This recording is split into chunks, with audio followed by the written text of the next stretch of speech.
మధ్యలో ఏదో అలా sir. Anyway, first of all ఇది థ్యాంక్స్ మీట్కి మమ్మల్ని పిలిచినందుకు చాలా థ్యాంక్స్. ఎందుకంటే ఒక అంటే ఇక్కడికి మామూలుగా థ్యాంక్స్ కో లేకపోతే సక్సెస్ మీట్లకి కొంచెం మాట్లాడుతూ ఉంటాం, కానీ ఈ సినిమా మాత్రం పర్టికులర్లీ జెన్యున్గా from the bottom of our hearts మాట్లాడుతున్నారు అందరూ. ఎందుకంటే మాట్లాడే విధానం బట్టి తెలిసిపోతుంటుంది సినిమా ఎంత బాగా మాట్లాడిస్తుంది అనేది. అండ్ ఎందుకంటే అన్నిటికంటే చాలా గొప్పది సినిమా. ఆర్టిస్టులు కానీ డైరెక్టర్ కానీ అందరం సినిమా కోసమే ఇదవుతూ ఉంటాం. అలాంటి ఈ సినిమా నిజంగా మహారాజా అనే సినిమా నాకు అసలు ఎవరో ఏంటో తెలీదు. నేను ఫోన్ చేస్తూ యాక్చువల్గా మా ఎస్కేని అడిగాను, వాళ్ళ రిలీజియన్ సినిమాలు ఏమున్నాయంటే వాళ్ళ ఈ సినిమా రిలీజ్ అయింది, ఆ సినిమా రిలీజ్ అయింది అంటూ విజయ్ సేతుపతి సినిమా చాలా బాగుందని అంటాను. అంటే అసలు ఆ సినిమా రిలీజ్ అయినట్టు చాలామందికి తెలియదు జనరల్గా ఆ రోజు రిలీజ్ అయిన రోజు. కానీ మార్నింగ్ షో అయిన దగ్గర నుంచి ప్రతి ఒక్కళ్ళ నోట్లోనూ మహారాజా సినిమా ఉంది. నేను ఈవినింగు మా వైఫ్కి యాక్చువల్గా సినిమా వెళ్దామని అంటే ఏం సినిమా ఏంటి అంది, విజయ్ సేతుపతి సినిమా అన్న. అంటే విజయ్ సేతుపతి అంటే మా వైఫ్ చాలా ఫేవరెట్ అనమాట. అనగానే వెంటనే సరే అంది, వెళ్ళాము. వెళ్ళి చూసిన తర్వాత చాలా షాక్ అయ్యాను. ఇంటర్వెల్కే యాక్చువల్గా నేను ఇన్స్టాలో పోస్ట్ చేశాను ఈ సినిమా గురించి.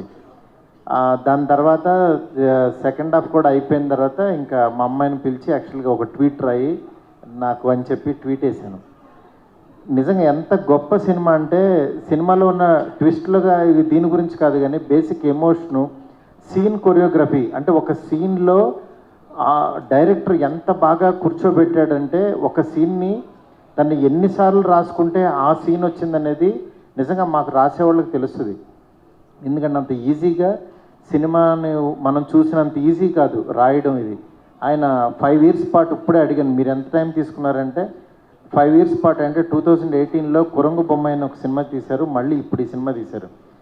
బట్ ఈ సినిమా ఇంత స్ట్రాంగ్గా మాట్లాడుతున్నాం అంటే ఆయన 5 years పాటు ఆన్ అండ్ ఆఫ్ ఆయన ఆ మధ్యలో చేస్తూ వర్క్ చేస్తూ అట్లా ఇంత కష్టపడి చేసిన సినిమా అనమాట ఇది. అందువల్ల ఈ సినిమాని మాత్రం ఎవ్వరూ మిస్ అవ్వద్దు. ఎందుకంటే ఒక మాస్టర్ పీస్ సినిమాలు చాలా రేర్గా వస్తాయి. అలాంటి ఒక గొప్ప సినిమా ఇది. ఇలాంటి సినిమా మన తెలుగు ప్రేక్షకులకు నిజంగా అందించినందుకు ఇంత ఒక స్ట్రైట్ సినిమాలాగా ఉంది. వసంత్ నిజంగా డైలాగ్స్ కానీ ఇవి కానీ ఒక స్ట్రైట్ తెలుగు సినిమాలాగా డబ్ చేశారు. నిజంగా తన మ్యూజిక్ డైరెక్టర్గా తెలుసు నాకు. నిజంగా వసంత్ ఈరోజు బాగా చేశాడంటే నిజంగా నాకు చాలా హ్యాపీ అనిపించింది. అలాగే కప్పల్ ప్రొడ్యూసర్ పాండవల్లో ఒక్కడని నేను అప్పుడు ప్రొడ్యూస్ చేశాను ఒక సినిమా తెలుగులోకి. ఆ ప్రొడ్యూసర్ ఈ ప్రొడ్యూసర్ ఒకళ్ళు అంటే ఇప్పుడే చెప్తున్నాను నేను కప్పల్ ప్రొడ్యూసర్ని, సుధాన్ గారు నిజంగా గ్రేట్ సార్. అట్లాగే రిమైనింగ్ నట్టి గారు, ఆయన గురించి అసలు చాలా తక్కువ. ఎందుకంటే అంతకుముందు శత్రురంగ వేట చూశాను. ఆ సినిమాలో అసలు ఏం ఆర్టిస్ట్ ఏంటంటే ఆయన ఒక కెమెరామ్యాను, ఆయనకి ఇది అని ఆయన గురించి బాగా చెప్పారు. అట్లాంటిది ఈ సినిమాలో ఆయన క్యారెక్టరైజేషను, లాస్ట్ క్లైమాక్స్ బిఫోర్ ఆయన పోలీస్గా అక్కడ చెప్పిన డైలాగ్స్కి నిజంగా విజిల్స్.